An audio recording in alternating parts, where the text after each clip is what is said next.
Todos están hablando de empezar de cero, de correr más rápido, de lograr más cosas, de convertirse en alguien nuevo.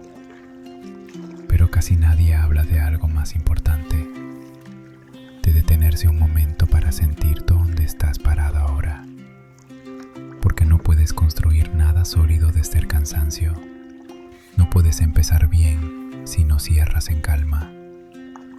Este no es un mensaje para que hagas más, es un mensaje para que respires primero, para que agradezcas lo que sí hiciste, lo que sí superaste, lo que sí aprendiste, porque no todo crecimiento se nota en números, a veces se nota en lo que ya no te pesa tanto, en lo que ya no te duele igual, en lo que ahora sabes soltar.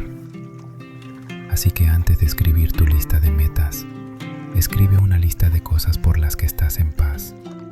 Tal vez ese sea el mejor comienzo posible.